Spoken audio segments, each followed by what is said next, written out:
Assalamualaikum warahmatullahi wabarakatuh. Waalaikumsalam warahmatullahi wabarakatuh. Yang Bu, Siang. bagaimana Ibu kabarnya hari ini? Alhamdulillah, kabarnya hari ini sangat baik. Alhamdulillah. Ibu mohon maaf mengganggu waktunya sebentar. Ada yang mau saya wawancarai mengenai pengambilan keputusan berbasis nilai-nilai kebajikan sebagai pemimpin. Untuk pertanyaan yang pertama, selama ini bagaimana Ibu dapat mengidentifikasi kasus-kasus yang merupakan dilema etika atau bujukan moral?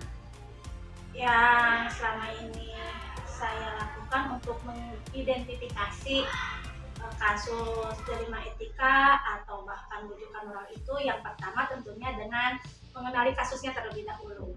Apalagi yang berhubungan dengan dilema etika itu kan namanya juga dilema ya, yang tentunya membutuhkan pemahaman yang sangat kuat.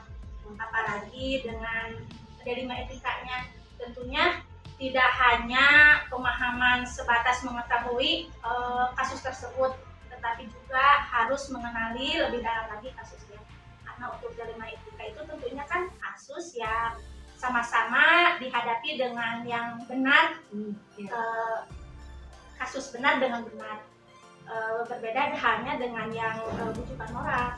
Tentunya bujukan moral itu kan sudah diketahui bahwa kasusnya kasus benar atau salah. Jadi untuk dilema etika ini yang paling penting itu sebelum menentukan dilema etika atau bujukan moral, yang pertama itu mengenali kasusnya. Berarti dari poin yang pertama, untuk mengidentifikasi kasus terlebih dahulu Ibu harus mengenali terlebih dahulu apakah ini dilema etika atau bujukan moral. Betul sekali. Ya.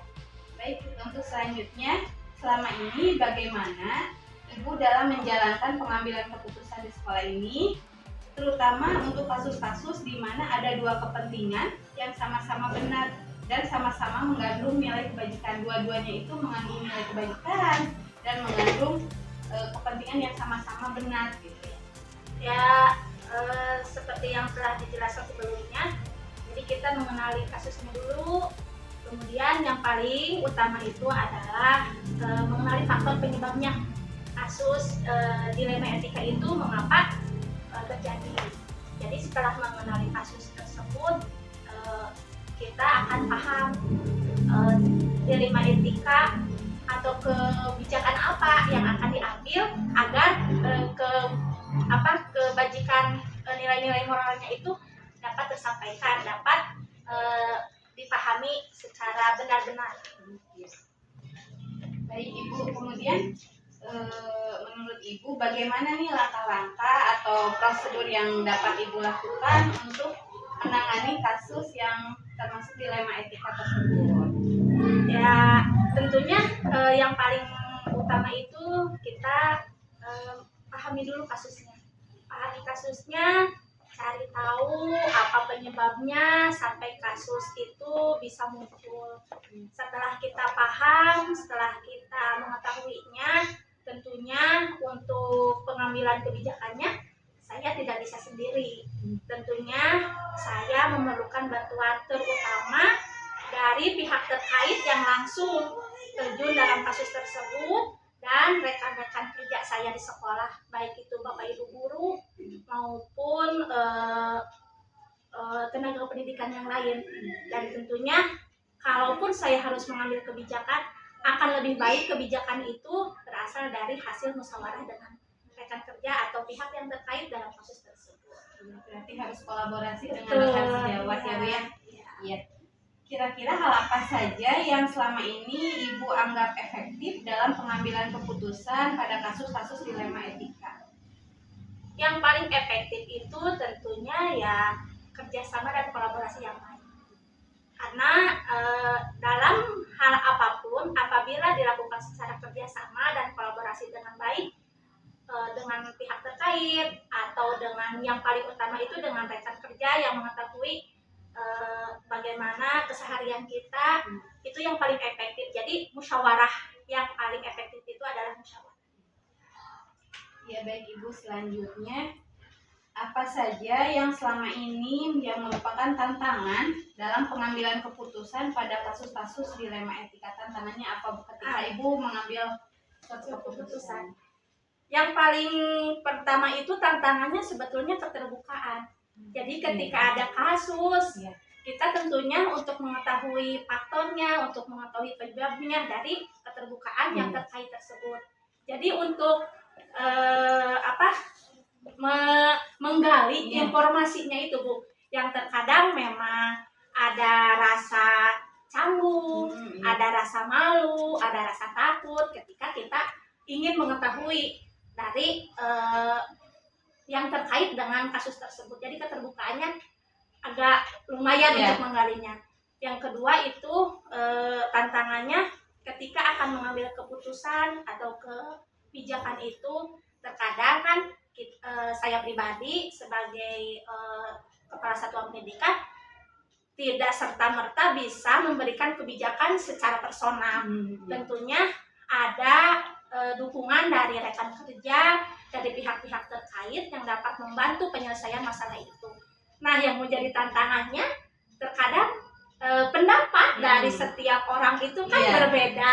Betul, jadi untuk menyamakan pendapat dari yang berbeda itu menjadi satu, sehingga yang saya inginkan itu ketika pendapatnya itu berbeda, saling berbagi itu, keputusan yang diambil pada akhirnya itu mengakomodir semua pendapat yang diutarakan. Nah, ternyata itu tidak mudah. Tidak mudah seperti yang dibayangkan. Pada hakikatnya ketika tetap kebijakan berpusat kepada saya, tetapi kan pendapat yang diutarakan oleh semua orang itu harus tetap ditanggapi. Jadi dengan harapan tidak ada salah satu atau beberapa pihak yang merasa dirugikan dengan pendapatnya itu. Jadi itu yang paling sulit itu. Itu ya, pada umumnya seperti itu ya, tantangannya untuk menggali untuk keterbukaan dari pihak yang mendapat kasus gitu ya. Terkadang kan keluarga ya memang ditutup-tutupi karena malu. Yang kemudian, Bu, apakah Ibu memiliki sebuah tata kala atau jadwal tertentu dalam sebuah penyelesaian kasus yang dilema etika? Apakah ada waktu untuk jadwal maksudnya? Jadwal untuk. Kalau untuk kasus-kasus seperti ini biasanya kami menyelesaikannya situasional, Bu. Maksud situasional itu ketika memang bisa diselesaikan dalam waktu saat itu juga, di tempat itu juga, mengapa tidak segera untuk diselesaikan agar permasalahannya dapat dituntaskan sesegera mungkin. Tetapi jika memang kasusnya memerlukan waktu yang agak lama, bukan agak lama ya, pemikirannya yang agak mungkin harus dipahami lebih dalam lagi, mungkin akan diadakan penjadwalan untuk penyelesaiannya agar memang lebih efektif. Jadi kami di sini tidak ada jadwal yang khusus, jadi situasional aja bagaimana kasus yang dihadapinya. Apalagi kasus yang membutuhkan ahli ya, Bu, ya. Betul, harus mengundang, harus mengkonsultasi dulu gitu ya, Bu. Kalau misalnya ada pihak terkait yang memang harus dihadirkan, kan tentunya kita harus perizinan dulu, harus memang melihat kondisi pihak yang akan dihadirkan, kapan waktu yang bisa dilibatkan. Tetapi dengan pengaturan waktu tersebut sih diharapkan tidak terlalu lama. Biasanya kalau kasus dilamakan itu ya seperti itulah. Jadi dengan istilah lebih cepat lebih baik. Kemudian, Bu, apakah ada prosedurnya gitu dalam pengambilan keputusan? Misalnya ada suatu kasus, bagaimana prosedur Ibu dalam menyelesaikan masalahnya? Nah, biasanya kalau misalnya dalam suatu kasus itu prosedurnya sih tidak selamanya prosedurnya seperti itu. Jadi prosedurnya juga kita situasional. Kalau memang misalnya kasus tersebut bisa dilakukan oleh pihak, kalau di sekolah sih biasanya ada tim TPPK misalnya. Kalau misalnya oleh tim itu bisa diselesaikan, ya saya hanya memantau. Tapi kalau misalnya memerlukan namanya eh, Pihak luar. pihak luar atau misalnya rekan yang lain, ya kita lakukan musyawarahnya dengan rekan yang lain. Kalau misalnya hanya bisa diselesaikan dengan tim, Iya. kita selesaikan dengan tim. Hanya saja tetap apapun itu harus dimusyawarahkan. Iya, Itu betul, saja. Bu. Musyawarah yang terpenting ya, Bu. Betul. Kemudian, Bu, apakah ada seseorang atau faktor-faktor yang selama ini mempermudah Ibu atau membantu Ibu dalam pengambilan keputusan dari setiap kasus-kasus yang termasuk dilema etika? Wah, sangat, Bu. Jadi saya di sini hanya berperan sebagai satuan pendidikan yang tentunya tidak bisa berjalan, tidak bisa saya sendiri untuk melakukan semua kebijakan, yang tentunya saya harus tetap ditemani, diberikan dukungan oleh rekan kerja, terutama oleh ibu dan bapak guru di sini. Jadi yang faktor yang paling penting yang memang menguatkan saya, membantu saya itu yaitu rekan kerja. Kemudian yang terakhir, Ibu, dari semua hal yang telah disampaikan oleh Ibu, pembelajaran apa yang Ibu dapat dari pengalaman Ibu sebagai kepala sekolah sekaligus pemimpin dalam pengambilan keputusan? Yang pertama itu memang keterbukaan yang penting ya, Bu. Kita saling terbuka, apapun itu kasusnya, kalau kita saling terbuka insya Allah akan mudah dipahami, akan mudah juga diselesaikan. Yang kedua yaitu kolaborasi yang terpenting dengan rekan sejawat, karena memang apalah saya kalau tidak ada kerjasama, tidak ada kolaborasi dengan ibu bapak guru di sini. Dan yang paling penting juga musyawarahnya, Bu. Saya tidak bisa mengambil kebijakan sendiri, tidak bisa mengambil keputusan sendiri tanpa adanya dukungan dari rekan kerja. Dan juga menurut saya dilema etika ini kebijakan-kebijakan yang mengandung unsur nilai-nilai kebajikan akan mengantarkan hati nurani dalam memberikan kebijakan yang paling bijaksana. Iya, betul sekali. Sependapat dengan Ibu.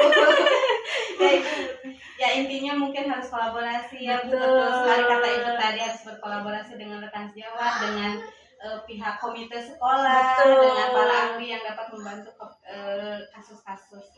Ya, Ibu, terima kasih. Jawaban-jawabannya Ibu sangat menarik sekali, sangat berbobot. Alhamdulillah, terima kasih.